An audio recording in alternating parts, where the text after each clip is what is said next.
تو اسٹارک نے بالا ہی بالا فارمولا اڑانے کی کوشش کی، لیکن بقول تمہارے فارمولا جیٹو کے پاس پہنچ گیا ہے، تو اب کیا ہوگا؟ ہم تو بہرحال اس کی قیمت وصول کر چکے ہیں اور اب اس فارمولے کے لیے جیٹو سے لڑنا سوائے حماقت کے اور کیا ہے، کنگ نے کہا۔ بوس، یہی سوچ کر میں بھی خاموش ہو گیا تھا، لیکن اب ایک نئی بات سامنے آئی ہے۔ میرا خیال تھا کہ پاکستانی ایجنٹ زخمی ہو کر ہلاک ہو چکے ہوں گے، لیکن ایسا نہیں ہوا، وہ بچ گئے ہیں۔ ہسپتال سے فارغ ہو کر ان کے لیڈر علی عمران نے مجھے فون کیا۔ ان کا خیال تھا کہ میں نے ان کے خلاف سازش کی ہے، جس کی وضاحت کے لیے میں نے انہیں تمام تفصیل بتا دی، جس پر اس نے مجھ سے ٹاسکو کے ہیڈ کوارٹر کے بارے میں معلومات حاصل کی، لیکن میں نے صاف انکار کر دیا۔ اس کے بعد اس نے فون نمبر پوچھا تو میں نے بتا دیا، کیونکہ فون نمبر سے بہرحال وہ ہیڈ کوارٹر ٹریس نہیں کر سکتا، لیکن میں سمجھ گیا کہ اب وہ فون نمبر پر جیٹو سے اس بارے میں بات کرے گا۔ چنانچہ میں نے فوری طور پر ٹاسکو کے ہیڈ کوارٹر میں اپنے خاص آدمی سے رابطہ کیا اور اسے کہا کہ وہ ان کے درمیان ہونے والی بات چیت سے مجھے آگاہ کرے۔ پھر اس کی کال آئی اور اس نے بتایا کہ پاکستانی ایجنٹ علی عمران نے جیٹو سے 10 کروڑ ڈالرز میں فارمولے کا سودا کر لیا ہے اور آج رات 10 بجے رقم اور فارمولے کا لین دین ہوگا، لیکن جیٹو رقم بھی وصول کرنا چاہتا ہے اور فارمولہ بھی واپس نہیں دینا چاہتا۔ اس لیے اس نے راگونا کے شمال مشرق میں واقع اپنے ایک ویران پوائنٹ پر اس لین دین کو مکمل کرنے کا فیصلہ کیا ہے۔ وہ خود وہاں اپنے چند ساتھیوں کے ہمراہ جائے گا اور رقم لے کر فارمولہ ان پاکستانی ایجنٹوں کے حوالے کر دے گا۔ اس کے بعد اس کے آدمی ان پاکستانی ایجنٹوں کو راستے میں ہی ہلاک کر کے فارمولہ ان سے حاصل کر لیں گے۔ اس طرح وہ 10 کروڑ ڈالرز کی حقیر رقم بھی وصول کر لے گا اور فارمولہ بھی اسے واپس مل جائے گا اور پاکستانی ایجنٹ بھی ہلاک ہو جائیں گے۔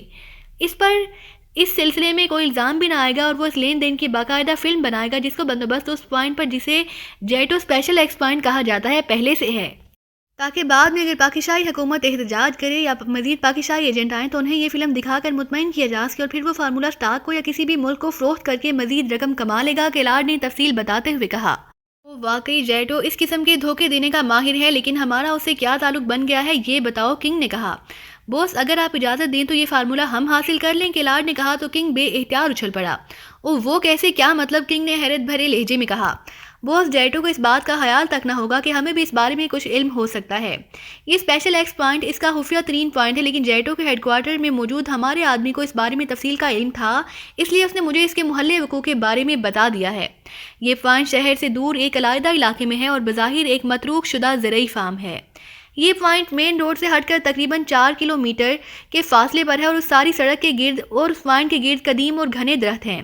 جیٹو نے ان پاکستانی ایجنٹوں کے خاتمے کے لیے بڑی ذہانت سے پلان بنایا ہے۔ اسے معلوم ہے کہ یہ لوگ تربیت یافتہ ہیں، اس لیے ہو سکتا ہے کہ وہ انتہائی چوکنا ہوں، اس لیے اس نے اپنے آدمی اس پوائنٹ کے گرد تعینات کرنے کی بجائے مین روڈ سے تقریباً 1 کلومیٹر کے فاصلے پر تعینات کیے ہیں۔ یہ لوگ درختوں میں چھپے ہوئے ہوں گے اور پاکستانی ایجنٹ ظاہر ہے اتنا طویل فاصلہ بغیر کسی رکاوٹ کے طے کر لینے کے بعد مطمئن ہو چکے ہوں گے، اس لیے جب ان پر اچانک حملہ ہوگا تو وہ آسانی سے مارے جا سکیں گے۔ پھر ان کی لاشیں بھی غائب کر دی جائیں گی اور فارمولہ واپس جیٹو کے پاس پہنچ جائے گا اور میں نے جو پلان سوچا ہے اس کے مطابق اپنے آدمی ساتھ لے کر وہاں پہلے پہنچ جاؤں گا۔ جب جیٹو رقم لے کر واپس چلا جائے گا تو اس کے آدمی وہاں پہنچیں گے تو ہم خاموشی سے انہیں ہلاک کر دیں گے۔ اس کے بعد ہم پاکستانی ایجنٹوں کو بھی ہلاک کر دیں گے اور فارمولہ حاصل کر کے ان کی لاشیں غائب کر دیں گے۔ اس کے بعد جیٹو خود ہی پاگلوں کی طرح کھوج لگاتا پھرے گا کہ پاکستانی ایجنٹ اس کے آدمیوں کو ہلاک کر کے کہاں غائب ہو گئے، اور ظاہر ہے وہ ان تک پہنچ ہی نہ سکے گا، اس لیے یہی سوچا ہے کہ یہ لوگ پراسرار انداز میں راگونا سے نکل جانے میں کامیاب ہو گئے ہیں اور فارمولہ بھی لے گئے ہیں، جبکہ ہم فارمولہ خاموشی سے اسٹاک کے ہاتھ مزید رقم لے کر فروخت کر دیں گے، چونکہ اسٹاک پہلے ہی بالا فارمولہ اڑانے کی کوشش کر چکا ہے، اس لیے وہ لامحالہ اس سودے کو جیٹو سے خفیہ رکھے گا، اور ویسے بھی جیٹو 10 کروڑ ڈالرز کی حقیر رقم وصول کر چکا ہوگا، اس لیے وہ زیادہ چھان بین بھی نہیں کرے گا اور ہم اس فارمولے سے مزید رقم آسانی سے کما لیں گے، کیلارڈ نے اپنا پلان بتاتے ہوئے کہا۔ یہ سوچ لو کہ اگر معاملہ الٹ گیا تو ٹاسکو اور بلیک سروس کے درمیان مستقل لڑائی شروع ہو جائے گی، کنگ نے کہا۔ آپ قطعاً بے فکر رہیں بوس، میں نے سب سوچ لیا ہے، نتیجہ وہی نکلے گا جو آپ کو بتایا ہے، مجھے صرف آپ کی طرف سے اجازت کی ضرورت تھی، کیلارڈ نے انتہائی بااعتماد لہجے میں کہا۔ اوکے ٹھیک ہے، مجھے تم پر مکمل اعتماد ہے، اس لیے تمہیں اس پوزیشن کی پوری اجازت ہے، لیکن اسٹاک سے فوری طور پر رابطہ نہ کرنا، جب جیٹو تھک ہار کر خاموش ہو جائے گا تو پھر اسٹاک سے بات ہو سکتی ہے، کنگ نے کہا، اور کیلارڈ نے اسبات میں سر ہلا دیے۔ 2 کاریں خاصی تیز رفتاری سے راگونا شہر سے باہر کی طرف جانے والی سڑک پر دوڑتی ہوئی آگے بڑھی چلی جا رہی تھی۔ آگے جانے والی کار میں 2 مقامی آدمی تھے، جبکہ پچھلی کار میں عمران اور اس کے ساتھی تھے۔ آگے جانے والی کار عمران اور اس کے ساتھیوں کی رہنمائی کر رہی تھی۔ جیٹو نے رقم اور فارمولہ کے لین دین کے لیے شہر سے باہر اپنا کوئی خاص پوائنٹ منتخب کیا تھا، جسے وہ اسپیشل ایکس پوائنٹ کہہ رہا تھا۔ اس نے 2 آدمی عمران کی رہائش گاہ پر بھیجوائے تھے کہ وہ انہیں اس پوائنٹ پر پہنچا دیں گے۔ جیٹو اپنے ساتھیوں سمیت خود وہاں پہنچے گا اور ان سے رقم لے کر فارمولہ ان کے حوالے کر کے وہ واپس چلا جائے گا، اور عمران نے بغیر کسی حیل و حجت کے اس کی یہ بات مان لی تھی، اس لیے وہ سب اب کار میں سوار اس اسپیشل ایکس پوائنٹ کی طرف بڑھے چلے جا رہے تھے۔ عمران صاحب، مجھے جیٹو کی نیت میں فتور محسوس ہو رہا ہے، اچانک اپنی سیٹ پر بیٹھے ہوئے صفدر نے کہا۔ تم فکر مت کرو، جولیا اپنی حفاظت کر سکتی ہے، عمران نے جواب دیا تو صفدر بے اختیار ہنس پڑا۔ بکواس مت کرو ورنہ منہ توڑ دوں گی، صفدر کا یہ مطلب نہیں تھا، جولیا نے پھنکارتے ہوئے لہجے میں کہا۔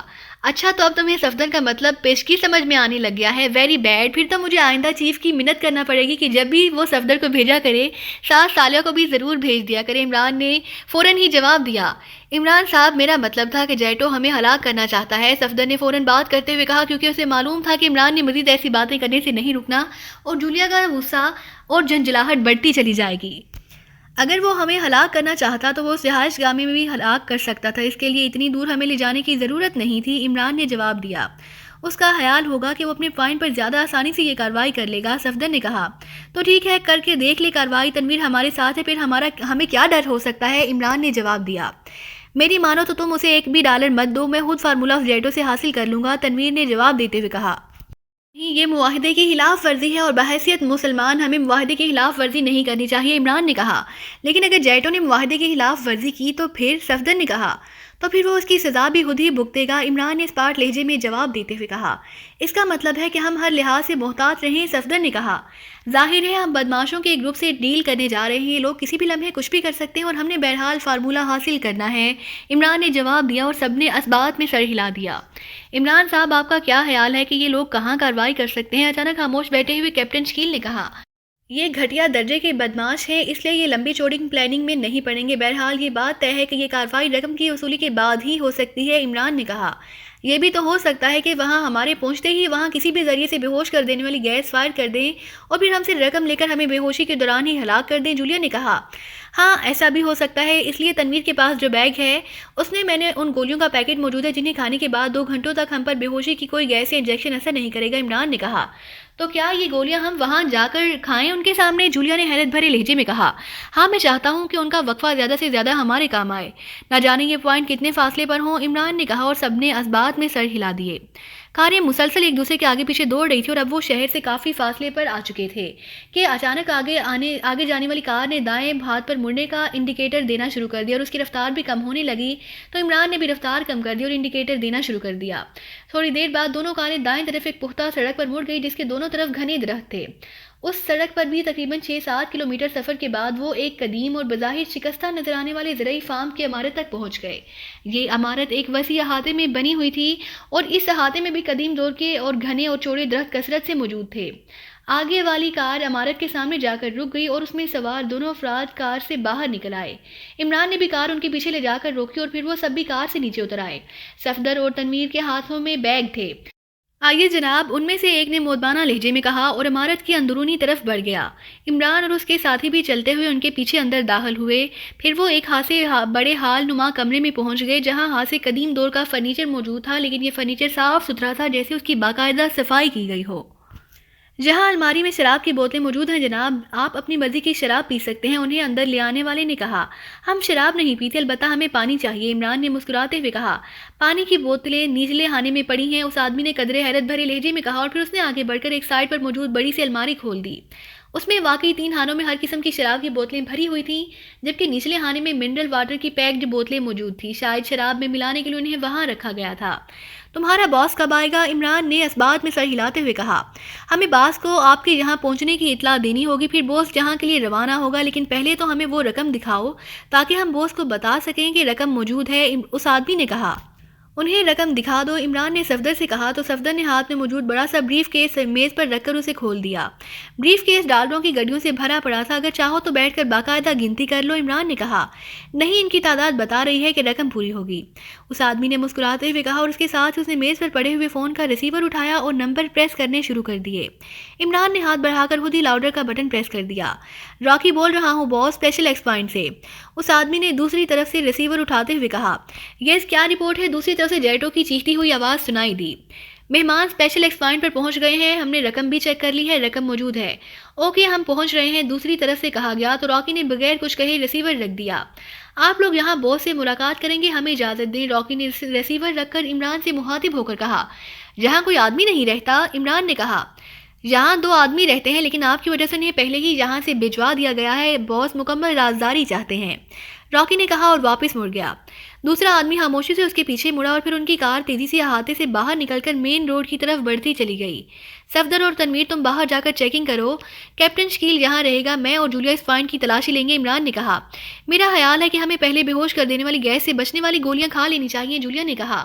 ہاں ٹھیک ہے، مجھے اس کا خیال ہی نہ رہا تھا، حالانکہ میں نے پانی کے بارے میں پوچھا بھی خاص طور پر اسی لیے تھا، عمران نے کہا، اور پھر تنویر نے اپنے ہاتھ میں موجود بیگ کھولا اور اس میں سے گولیوں کا پیکٹ نکال کر اس نے باہر رکھ دیا، جبکہ جولیا نے الماری کھول کر اس میں سے پانی کی ایک بڑی سی بوتل نکالی اور ساتھ پڑا ہوا گلاس اٹھا کر اس نے دونوں کو میز پر رکھ دیا۔ پھر سب نے باری باری 2 گولیاں کھا کر پانی پی لیا۔ میرا خیال ہے کہ ہمیں اسلحہ وغیرہ سنبھال لینا چاہیے، صفدر نے کہا۔ پہلے ہم چیک کر لیں کہ اس پوائنٹ میں آخر کیا خوبی ہے کہ جیٹو نے رقم اور فارمولا کے لین دین کے لیے اسے منتخب کیا ہے، اور پھر ہمیں یہاں خاص طور پر یہاں اکیلے کیوں چھوڑ کر گیا ہے؟ ہو سکتا ہے کہ باوردی اسلحہ زیرو کرنے کے لیے یہاں کوئی خاص انتظامات ہوں، عمران نے کہا۔ تو سب نے اس بات میں سر ہلا دیا، پھر صفدر اور تنوین بیرونی دروازے کی طرف بڑھ گئے۔ اس کمرے میں فلم بنانے والا خصوصی لینس تو موجود ہے، عمران نے چھت کے درمیان بنے ہوئے بظاہر ایک لائٹ شیڈ کی طرف اشارہ کرتے ہوئے کہا۔ او ہاں واقعی، لیکن فلم کیوں بنائی جائے گی؟ جولیا نے حیران ہو کر کہا۔ اس لیے تاکہ بعد میں آنے والی پاکستانی ایجنٹوں یا پاکستان حکومت کو بتایا جا سکے کہ لین دین فیئر ہوا ہے، عمران نے مسکراتے ہوئے کہا۔ تو جولیا بے احتیاط چونک پڑی۔ کرسی پر بیٹھا ہوا کیپٹن شکیل بھی چونک پڑا تھا۔ تمہارا مطلب ہے کہ یہ لوگ بے ایمانی پر تلے ہوئے ہیں؟ پھر تو، جولیا نے کہا۔ ابھی کچھ نہیں کہا جا سکتا، بہرحال یہ صرف میرا آئیڈیا ہے، عمران نے کہا، اور پھر دروازے کی طرف بڑھ گیا تاکہ اس عمارت کی پوری تلاشی لی جا سکے۔ جولیا بھی اس کے پیچھے چلی گئی، جبکہ کیپٹن شکیل رقم کی حفاظت کے لیے وہیں موجود رہا۔ تھوڑی دیر بعد صفدر اور تنویر بھی اندر داخل ہوئے۔ باہر کوئی نہیں ہے، ہم نے دور دور تک چیکنگ کر لی ہے، صفدر نے کہا۔ کتنی دور تک؟ کیپٹن شکیل نے پوچھا۔ کافی فاصلے تک، باہر واقعی کوئی نہیں ہے، صفدر کی بجائے تنویر نے کہا، اور اسی لمحے عمران اور جولیا بھی اندر داخل ہوئے۔ نیچے تہہ خانوں میں اسلحہ موجود ہے، لیکن یہ عام اسلحہ ہے اور یہ بھی عام سا پوائنٹ ہے جیسے اکثر مجرم گروپوں کے پوائنٹ ہوتے ہیں۔ البتہ فلم بنانے والا کیمرہ جدید ترین ہے، یوں لگتا ہے کہ اسے بھی حال ہی میں یہاں نصب کیا گیا ہے، عمران نے کہا۔ تو صفدر اور تنویر فلم کیمرے کے الفاظ سن کر چونک پڑے، تو عمران نے انہیں چھت میں موجود لائٹ شیڈ کے بارے میں بتایا۔ لیکن اس کی وجہ؟ صفدر نے کہا۔ وجہ کچھ بھی ہو سکتی ہے، بہرحال یہ ہے کیمرہ ہی۔ بہرحال تم بتاؤ کہ باہر کی کیا پوزیشن ہے، عمران نے کہا۔ باہر دور دور تک کوئی آدمی موجود نہیں ہے، صفدر نے کہا۔ میرا خیال ہے کہ اس کیمرے کو توڑ دیا جائے، تنویر نے کہا۔ ابھی نہیں، ہو سکتا ہے کہ وہ اسے آن ہی نہ کریں اور اس کے ٹوٹنے سے وہ لوگ مشکوک ہو گئے تو فارمولا بھی رسک میں پڑ جائے گا، عمران نے کہا۔ فارمولا وہ ساتھ لے آئیں گے، اسے ویسے بھی ہم حاصل کر چکے ہوں گے، تنویر نے کہا۔ پہلے فارمولا مل جائے، پھر جو ہوگا دیکھا جائے گا، عمران نے فیصلہ کن لہجے میں کہا۔ پھر تقریباً نصف گھنٹے بعد ایک کار کی آواز سنائی دینے لگی، تو عمران اور جولیا دونوں باہر احاطے والے حصے میں آ گئے، جبکہ ان کے باقی ساتھی وہیں اندر ہی رہ گئے۔ چند لمحوں بعد سیاہ رنگ کی بڑی سی کار عمارت کے سامنے آ کر رک گئی اور اس میں سے 4 آدمی باہر نکل آئے، جن میں سے ایک اپنے انداز سے ہی جیٹو لگ رہا تھا۔ میرا نام جیٹو ہے، اس آدمی نے آگے بڑھتے ہوئے کہا، جبکہ ایک آدمی کار کے ساتھ کھڑا رہا اور باقی 2 آدمی جیٹو کے ساتھ آگے بڑھ گئے۔ میرا نام عمران ہے اور یہ میرا ساتھی ہے مارگریٹ، عمران نے مسکراتے ہوئے کہا۔ رقم اندر ہے، جیٹو نے بے چین سے لہجے میں کہا۔ ہاں آؤ، عمران نے واپس مڑتے ہوئے کہا، اور پھر وہ بڑے حال نما کمرے میں داخل ہوئے۔ جیٹو کے ساتھ اس کے 2 آدمی بھی تھے۔ کہاں ہے رقم؟ جیٹو نے ایک بار پھر بے چین سے لہجے میں کہا۔ پہلے تم فارمولے کے بارے میں ہماری تسلی کراؤ، رقم کے بارے میں تمہارے آدمی پہلے ہی تسلی کر چکے ہیں، عمران نے خشک لہجے میں کہا۔ تو جیٹو نے جیب میں ہاتھ ڈال کر وہی پیکٹ باہر نکال لیا جو اس سے پہلے کیلاڈ نے عمران کو دیا تھا۔ یہ وہی پیکٹ تھا جو عمران نے خود بنا کر کریئر سروس کے ذریعے پاکستان کے لیے بک کرایا تھا، جیٹو نے اسے بھی نہ کھولا تھا۔ میرا خیال ہے کہ تم نے پیکٹ کھول لیا ہوگا، اس لیے میں اپنے ساتھ پروجیکٹر لے آیا ہوں کہ فلم کو چیک کر سکوں، لیکن پیکٹ ویسے ہی بند ہے، اس لیے اب اسے چیک کرنے کی ضرورت نہیں رہی، عمران نے پیکٹ کو الٹ پلٹ کر غور سے دیکھتے ہوئے کہا۔ یہ ہے رقم، سنبھال لو، عمران نے پیکٹ کو اپنی جیب میں ڈالتے ہوئے میز پر موجود اس بیگ کی طرف اشارہ کرتے ہوئے کہا جس میں رقم موجود تھی، اور جیٹو کسی معصوم بچے کی طرح بیگ پر جھپٹا، جیسے کافی عرصے بعد بچے کو اپنا پسندیدہ کھلونا ملا ہو۔ اس نے بیگ کھولا اور گڑیاں نکال کر باہر میز پر رکھنے لگا، پھر اس نے باقاعدہ گڑیوں کو چیک کرنا شروع کر دیا۔ عمران اور اس کے ساتھی خاموش کھڑے رہے۔ ٹھیک ہے، تھوڑی دیر بعد جیٹو نے مطمئن لہجے میں کہا، اور رقم کو واپس بیگ میں ڈال کر اس نے بیگ بند کیا اور اسے اٹھا کر اپنے ایک آدمی کی طرف بڑھا دیا۔ 1 منٹ جیٹو، عمران نے کہا۔ تو جیٹو ایک جھٹکے سے مڑا۔ پہلے یہ بتاؤ کہ تم نے خصوصی طور پر اس دور دراز پوائنٹ کو اس لین دین کے لیے کیوں منتخب کیا ہے، جبکہ یہ لین دین تو شہر میں کسی جگہ بھی ہو سکتا تھا، عمران نے کہا۔ یہ تمہارا مطلب نہیں ہے، سمجھے؟ میں نے جو مناسب سمجھا وہی کیا، جیٹو نے قدرے وسیلے لہجے میں کہا۔ اچھا یہ بتا دو کہ یہاں خفیہ کیمرہ نصب کرانے اور لین دین کی باقاعدہ فلم بنانے کی کیا ضرورت تھی، عمران نے منہ بناتے ہوئے کہا۔ صرف اس لیے کہ کل کو حکومت پاکیزہ یہ نہ کہہ سکے کہ اسے فارمولہ نہیں ملا۔ جیٹو نے جواب دیا اور واپس مڑ گیا۔ اس کے ساتھی بھی خاموشی سے واپس مڑ گئے اور پھر وہ تیز تیز قدم اٹھاتے ہوئے بیرونی احاطے میں آ گئے۔ عمران بھی اپنے ساتھیوں سمیت ان کے پیچھے باہر آ گیا۔ چند لمحوں بعد جیٹو کی کار سٹارٹ ہو کر مڑی اور پھر خاصی تیز رفتاری سے دوڑتے ہوئے احاطے سے باہر نکل کر مین روڈ کی طرف بڑھتی چلی گئی۔ عمران صاحب چیک کر لیں، ایسا نہ ہو کہ پیکٹ کے اندر فارمولہ تبدیل کر دیا گیا ہو، صفدر نے کہا۔ نہیں، میں نے چیک کر لیا ہے، پیکٹ کو کھولا نہیں گیا، اس پر میری محسوس نشانیاں موجود ہیں، عمران نے مطمئن لہجے میں جواب دیتے ہوئے کہا۔ تو پھر اب کیا پروگرام ہے؟ فارمولہ تو مل گیا ہے، جولیا نے منہ بناتے ہوئے کہا۔ کچھ دیر ٹھہر جاؤ، میری چھٹی حص کہہ رہی ہے کہ کہیں نہ کہیں کوئی نہ کوئی گڑبڑ ضرور ہے جو نظر نہیں آ رہی، عمران نے کہا۔ محسوس تو مجھے بھی ہو رہا ہے، لیکن گڑبڑ کہاں ہو سکتی ہے؟ یہ لوگ تو واقعی واپس چلے گئے ہیں، جولیا نے کہا۔ میرا خیال ہے کہ راستے میں ہمارے خلاف کہیں نہ کہیں پلاننگ کی گئی ہے، صفدر نے کہا۔ جو ہوگا دیکھا جائے گا، اب یہاں سے تو چلیں، تنویر نے اکتائے ہوئے لہجے میں کہا۔ ہاں ٹھیک ہے، لیکن بہرحال ہمیں محتاط رہنا ہوگا، عمران نے کہا، اور پھر وہ سب دوسرا بیگ اٹھا کر اپنی کار میں لے آئے اور دوسرے لمحے کار تیز رفتاری سے احاطے سے نکل کر واپس مین روڈ کی طرف بڑھتی چلی گئی۔ شروع میں تو وہ لوگ بے حد چوکنا رہے، لیکن جب زرعی فارم سے وہ کافی فاصلے پر پہنچ گئے تو ان کے اعصاب خود بخود ڈھیلے پڑ گئے۔ مین روڈ اس زرعی فارم سے 7-8 کلومیٹر کے فاصلے پر تھا، اس لیے انہیں مین روڈ تک پہنچتے تقریباً نصف گھنٹہ لگ گیا تھا، لیکن ابھی مین روڈ تھوڑے فاصلے پر ہی تھا کہ اچانک عمران نے پوری قوت سے بریک لگائے اور ٹائر ایک طویل چیخ مار کر سڑک پر جم سے گئے۔ کار ایک زوردار جھٹکے سے رک گئی کیونکہ سڑک پر ایک بڑا سا درخت سڑک کی چوڑائی میں گرا ہوا تھا۔ خبردار ہاتھ اٹھا کر باہر آ جاؤ ورنہ ایک لمحے میں ہلاک کر دیے جاؤ گے۔ اسی لمحے ایک چیختی ہوئی آواز سنائی دی اور اس کے ساتھ ہی دونوں اطراف کے درختوں کی اوٹ سے 4 مشین گنوں سے مسلح افراد سامنے آ گئے۔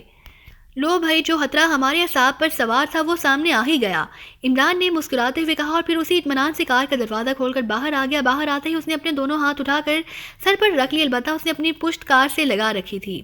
وہ فارمولہ کہاں ہے جو تم نے جیٹو سے حاصل کیا ہے؟ ایک آدمی نے سخت لہجے میں کہا۔ عقبی سیٹ سے صفدر بھی باہر نکل کر عمران کے ساتھ آ کر کھڑا ہو گیا، جبکہ جولیا، تنویر اور کیپٹن شکیل دوسری طرف سے باہر نکلے تھے اور ظاہر ہے وہ دوسری طرف موجود تھے۔ پہلے یہ بتا دو کہ تمہارا تعلق جیٹو سے ہے یا کسی اور سے، عمران نے بڑے مطمئن لہجے میں کہا۔ جو میں کہہ رہا ہوں وہ کرو ورنہ فائر کھول دوں گا اور پھر فارمولہ تمہاری لاش سے بھی حاصل کیا جا سکتا ہے، اس آدمی نے انتہائی کرخت لہجے میں کہا۔ تو تم لوگوں کا خیال ہے کہ فارمولہ ہم جیب میں ڈال کر چل پڑے ہوں گے؟ ہمیں پہلے سے اندازہ تھا کہ ایسی کوئی کارروائی رقم لینے کے بعد ہمارے ساتھ ہو سکتی ہے، عمران نے منہ بناتے ہوئے کہا۔ کیا مطلب؟ کیا فارمولہ تم زرعی فارم میں چھوڑ آئے ہو؟ اس آدمی نے چونک کر کہا، اس کے لہجے میں بے چینی تھی۔ تم پہلے میرے سوال کا جواب دو، میں جاننا چاہتا ہوں کہ تمہارا تعلق کس سے ہے تاکہ میں اندازہ کر سکوں کہ تمہیں مزید کتنی رقم دے کر بات ختم کی جا سکتی ہے، عمران نے جواب دیا۔ ہمارا تعلق ایسے گروپ سے ہے جسے تم نہیں جانتے اور ہمیں رقم نہیں فارمولہ چاہیے، اس آدمی نے جواب دیا۔ فارمولہ کے لیے تمہیں ہمارے ساتھ واپس جانا ہوگا ورنہ تم قیامت تک فارمولہ تلاش نہ کر سکو گے، اور یہ بھی بتا دوں کہ اگر تم نے ہم پر فائر کھولنے کی حماقت کی تو پھر تم کبھی بھی فارمولہ حاصل نہ کر سکو گے، عمران نے جواب دیتے ہوئے کہا۔ تم لوگ کار سے ہٹ کر ہماری طرف منہ کر کے قطار میں کھڑے ہو جاؤ، اس آدمی نے چند لمحے خاموش رہنے کے بعد کہا۔ اوکے، جیسا تم چاہو، عمران نے مطمئن لہجے میں جواب دیا اور اس کے ساتھ ہی وہ مڑ کر آگے کی طرف بڑھ گیا۔ اس نے دونوں ہاتھ مسلسل سر پر رکھے ہوئے تھے، صفدر نے بھی اس کی پیروی کی، جبکہ دوسری طرف سے جولیا، تنویر اور کیپٹن شکیل بھی عمران اور صفدر کی طرح چلتے ہوئے آگے بڑھے اور پھر وہ سب ایک قطار کی صورت میں کھڑے ہو گئے۔ ان سب کے چہرے سطے ہوئے تھے، تنویر کا چہرہ غصے کی شدت سے سرخ ہو رہا تھا، وہ شاید عمران کی وجہ سے خاموش تھا۔ تلاشی لو، اس آدمی نے اپنے ان ساتھیوں سے کہا جو عمران اور اس کے ساتھیوں کے عقب میں موجود تھے۔ تلاشی ہماری لے سکتے ہو، لیکن ہمارے ساتھ خاتون بھی ہے، اسے ہاتھ مت لگانا ورنہ معاملہ بگڑ جائے گا، عمران نے کہا۔ تو عمران کے ساتھیوں کے جسم یکلخت مزید تن گئے کیونکہ وہ عمران کا اشارہ سمجھ گئے تھے۔